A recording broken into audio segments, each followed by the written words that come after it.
MP police constable 2022 को 27 जनवरी 2022 को first shift का पेपर जो है वो हो चुका है। So back to the channel guys, हम यहाँ पर एनालिसिस लेकर आ गए हैं।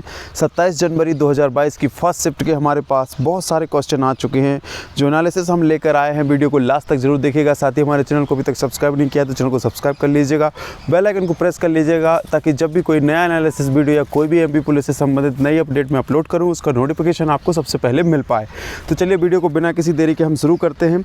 27 जनवरी 2022 को हम बात करते हैं मैथ्स में क्या आया है। तो मैथ्स में जो है एज रिलेटेड क्वेश्चन आए हैं 2, प्रॉफिट एंड लॉस से भी 2 प्रश्न देखे गए हैं, डिस्टेंस एंड टाइम से भी 3 प्रश्न आए हुए हैं।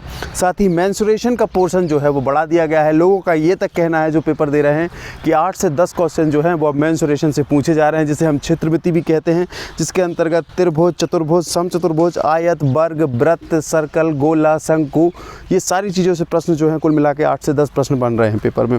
उसके साथ ही विभाज्यता नियम पर भी विशेष फोकस है। तो आज 2 प्रश्न फिर विभाज्यता नियम से आए थे, जिसमें एक 37 से विभाज्यता नियम का प्रश्न पूछा गया था और साथ ही 47 से विभाज्यता नियम का प्रश्न भी पूछा गया था। उसके बाद हम बात करते हैं, एक प्रश्न पूछा गया था एज संबंधी। ए और बी की आयु का अनुपात 3:4 है। 12 वर्ष बाद उनकी आयु का अनुपात 11:15 हो जाता है। तो ए और बी की आयु ज्ञात करिए। ये इस प्रकार के बहुत ही लड्डू क्वेश्चन आ रहे हैं, जिसको आप ए और बी का जो बिल्कुल सिंपल तरीके से सॉल्व कर सकते हैं। 2 अनुपात से जो है ए और बी की वैल्यू को फाइंड आउट कर सकते हैं। वृत्त के क्षेत्रफल से भी कोई प्रश्न आया था, जो कि क्षेत्रमिति मेंसुरेशन से हम मान सकते हैं कि प्रश्न आया था। उसके साथ ही सिंप्लीफिकेशन से प्रश्न था, एवरेज से प्रश्न था। अब इनसे कितने प्रश्न थे ये जानकारी हमें नहीं लग पाई है, और साथ ही परसेंटेज से भी प्रश्न था, वो मैं नोट नहीं कर पाया हूँ। तो ये थोड़ा सा मैथ्स का सिलेबस था जो मैंने आपको बताया है। उसके बाद हम बात कर लेते हैं रीजनिंग में क्या आया है। तो कथन और निष्कर्ष से 8 से 10 प्रश्न आए हुए हैं, जिसमें यदि और तो वाले प्रश्न थे कि यदि अगर ऐसा होता है तो ऐसा होगा वाला प्रश्न जो आते हैं, वो वैसे वाले प्रश्न पूछे गए थे। 8 से 10 प्रश्न थे। कोडिंग डिकोडिंग से भी 6 से 7 प्रश्न पूछे गए थे, उनको भी आप अच्छे से देख लेना। और उसके बाद हम बात करते हैं ब्लड रिलेशन से भी 2 प्रश्न देखे गए थे। सीरीज जो होती है, बीच में एक आध सीरीज को मिसिंग कर दिया जाता है, बीच का फिलिंग करनी होती है, उससे भी आपके जो है 3 प्रश्न पूछे गए थे। डायरेक्शन एंड डिस्टेंस से भी 2 प्रश्न पूछे गए थे। साथ ही आज कुछ बच्चों ने बताया कि मिरर इमेज के भी क्वेश्चन पेपर में आए हुए थे। तो ये था हमारा रीजनिंग का सिलेबस। उसके बाद हम एमपी जीके, साइंस और इंडियन जीके करंट अफेयर के क्वेश्चन देख लेते हैं कि उसमें क्या पूछा गया है। तो जल्लीकट्टू खेल कहाँ पर आयोजित किया जाता है। तो तमिलनाडु में ये आयोजित किया गया था। एक बार इस पर बहुत विवाद बना था, क्योंकि इसमें लोग मर भी जाते हैं खेलते खेलते। सांड के सींगों पे बैठने का या फिर लाल कपड़ा लेके सांड को जो है उकसाते हैं और खेलते हैं, लोगों को मज़ा आता है। पोंगल के समय पे ये त्यौहार होता है, जो कि 4 दिन तक चलता है, जल्लीकट्टू तमिलनाडु में।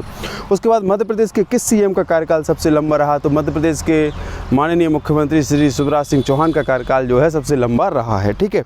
उसके बाद फ्रांसीसी क्रांति कब हुई। तो 1789 में जो है फ्रांसीसी क्रांति हुई थी। ये वर्ल्ड हिस्ट्री का क्वेश्चन है। उदयगिरी की गुफाएं कहाँ पर स्थित हैं। तो ये विदिशा में स्थित हैं। नर्मदा नदी का उद्गम स्थल कहाँ पर है। तो ये अमरकंटक में है। बहुत ही लड्डू क्वेश्चन आए थे आज, लोगों ने अच्छा स्कोर किया है। हाईएस्ट स्कोर जो है 78-77 तक गया हुआ है। ठीक है। उसके बाद हम बात करते हैं दूरी मापने की सबसे छोटी इकाई क्या है। तो नैनोमीटर जो है दूरी मापने की सबसे छोटी इकाई है। ठीक है। उसके बाद उदयगिरी की गुफाएं अपन ने देख लिया, विदिशा में है।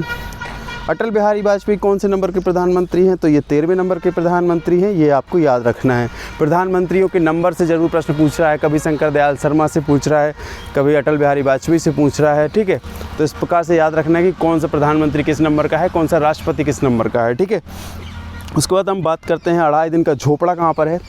तो ये मस्जिद है, यह राजस्थान के अजमेर में नगर में स्थित यह एक मस्जिद है। ये माना जाता है कि इसका निर्माण जो है अढ़ाई दिन में किया गया था, और इस कारण से इसका नाम अढ़ाई दिन का झोपड़ा कहा जाता है। ठीक है। उसके बाद है दक्षिण भारत की सबसे ऊंची चोटी कौन सी है।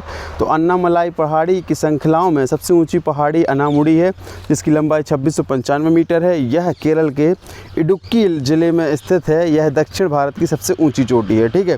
पाइनस की पत्तियां किस प्रकार की होती हैं। जैसे हम चीड़ के झाड़ कहते हैं, उसी कैटेगरी में आता है।